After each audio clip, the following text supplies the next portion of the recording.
जय गोगा महाराज। नमस्कार दर्शकों, मैं दशरथ भाई रबारी, ज्योतिष आचार्य, वास्तुशास्त्री, अहमदाबाद गुजरात से आपकी मेरी चैनल जय गोगा एस्ट्रोलॉजी वास्तु में आपका स्वागत करता हूं।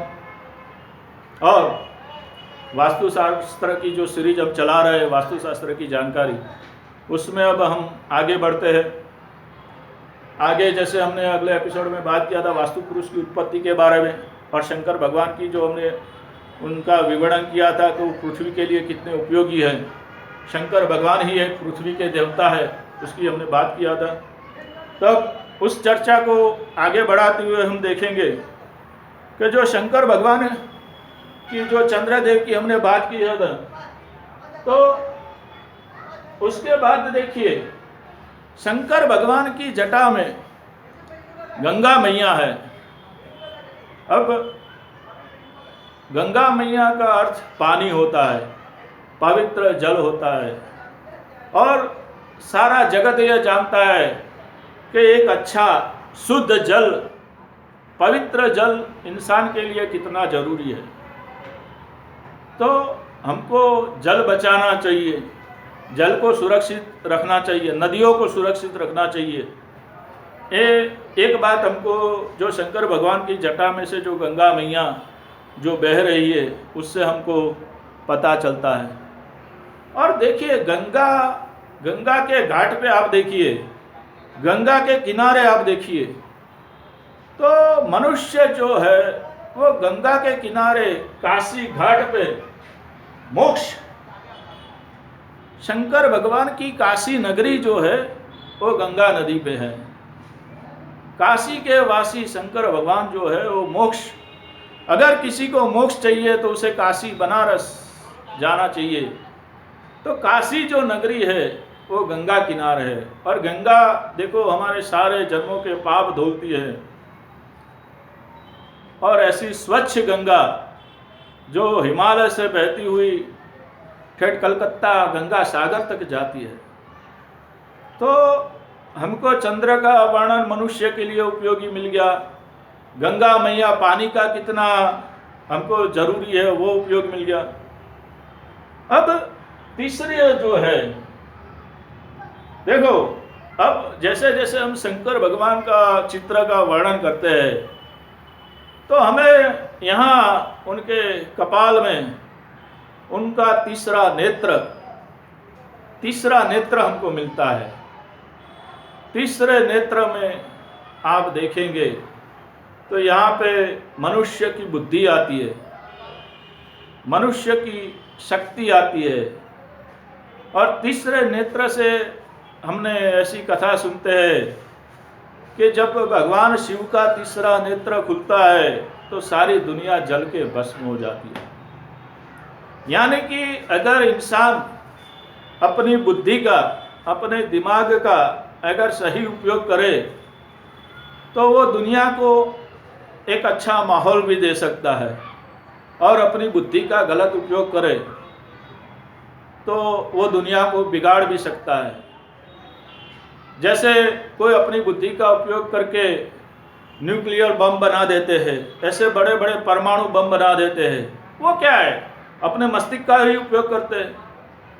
और कुछ लोग ऐसे होते हैं कि अपने मस्तिष्क का उपयोग करके इंसान को जीवित रखने के लिए दवाइयाँ बनाते हैं। कुछ लोग भलाई के मार्ग पे इतने आगे बढ़ जाते हैं, जैसे मदर टेरेसा, जलाराम बापा, ऐसे कई साधु संत है जिन्होंने अपनी बुद्धि का उपयोग मनुष्य जात की भलाई के लिए किया है। तो जो भी है वो भगवान शंकर बताते हैं कि तेरा गिरना और तेरा उठना तेरी बुद्धि से संबंध रखता है। तो आइए हम दूसरी आगे बात करेंगे। तो अब देखिए, अब यहाँ से हम आगे बढ़ते हैं तो शंकर भगवान के गले में जो है सर्पों की माला है, सांप इनके गले में है, वो नीलकंठ धारी है। अब क्या होता है कि विष को भगवान शंकर ने गले में धारण किया है। अगर विष को गले में धारण करते हैं तो आप कितनी मुसीबतों से बच जाते हैं।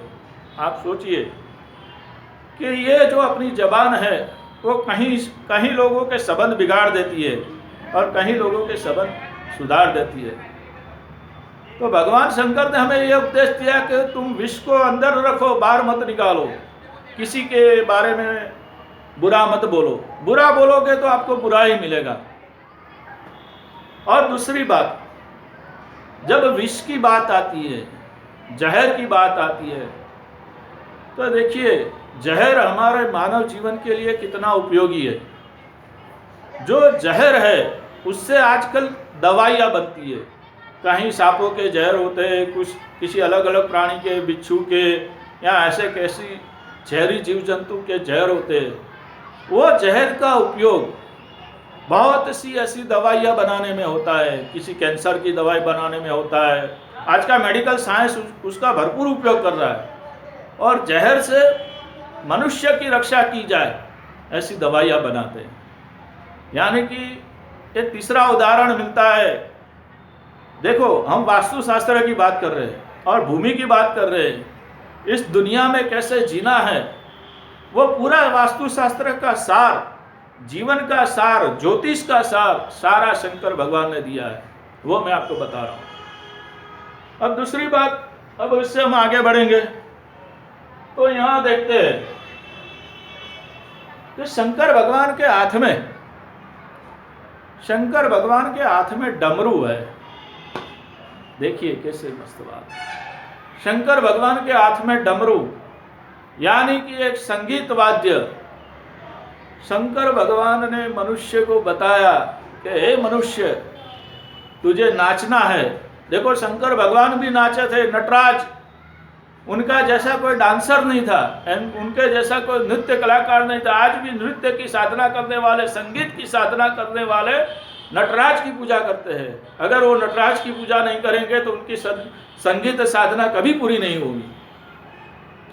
तो वो नटराज का जो है वो हमने, शंकर भगवान ने हमको बताया। अब देखिए, नाचने के लिए, गाने के लिए आपको कसरत करनी पड़ती है, योगा करना पड़ता है, दौड़ना पड़ता है, शरीर जो है वो चुस्त फुस्त रखना पड़ता है। तो शंकर भगवान ने कि अगर हम वर्णन की, उनकी कल्पना करें तो जीवन के इतने उद्देश्य मिलते हैं हमें, और उनके सिंबल से कहीं ना कहीं हम कुछ न कुछ ये पृथ्वी को उन्होंने दिया है। क्योंकि वो पृथ्वीपति है, वो कैलाशवासी है, वो पृथ्वी पे रहते हैं, न कि विष्णु के जैसे अथाह सागर, क्षीर सागर में, और ब्रह्मा के जैसे न ही स्वर्ग में। शंकर तो मेरा काशी नगरी का वासी है। और इसके आगे हम जाएंगे तो शंकर भगवान के साथ माता शक्ति, माता पार्वती, माता जगत जननी जगदम्बा, माँ भवानी, माँ तुलजा, माँ शक्ति, माँ ज्वाला। देखिए, आज हमारा पूरा भारतवर्ष माता की पूजा कर रहा है, चाहे वो माँ काली हो, माँ शिरावाली हो, माँ जगदम्बा हो, या कहीं दूर पहाड़ों पे बैठी, जम्मू कश्मीर में बैठी हुई माँ शिरावाली हो, उनकी पूजा करता है। और वो ज्योत, वो अग्नि के स्वरूप है, और अग्नि के बिगर ये पूरी दुनिया चल नहीं सकती। ना अग्नि के बिगर हमारी रसोई हो सकती है, ना अग्नि के बिगर हमारे कारखाने चल सकते हैं, ना आपके शरीर में ऊर्जा के बिगर आपकी प्राण ऊर्जा जो है। देखो, सूरज हमको ऊपर से ऊर्जा देता है, लेकिन जो अपने शरीर के अंदर जो ऊर्जा है वो जठारा अग्नि, वो ऊर्जा शंकर भगवान बात कर रहे हैं। और माता शक्ति उनके साथ है, और शक्ति हमेशा इंसान को, अग्नि प्रज्वलित होगी तो ही इंसान जिएगा। अग्नि प्रज्वलित होगी, अगर अग्नि है तो इंसान का जीवन है। ये बात आप समझ लीजिए। तो आज के इस शंकर भगवान के वर्णन के एपिसोड में और वास्तुशास्त्र की जानकारी के लिए आज मैं मेरी वाणी को यही विराम देता हूँ। दूसरी हम आगे चर्चा करेंगे अगले एपिसोड में। तो मेरी चैनल जय गोगा एस्ट्रोलॉजी में अगर आपको अच्छा लगता है तो मेरे वीडियो को लाइक कीजिए, शेयर कीजिए, और अगर आप मेरी चैनल पर नए हैं तो सब्सक्राइब कीजिए और बेल घंटी को दबा दीजिए। और मुझसे वास्तुशास्त्र का कंसल्टेशन लेना चाहते हैं तो मैं डिस्क्रिप्शन में मेरे फ़ोन नंबर दिए हुए हैं, तो उस पर आप फ़ोन करके मुझसे कंसल्टेशन ले सकते हैं। तो आज के लिए इतना ही। जय गोगा महाराज।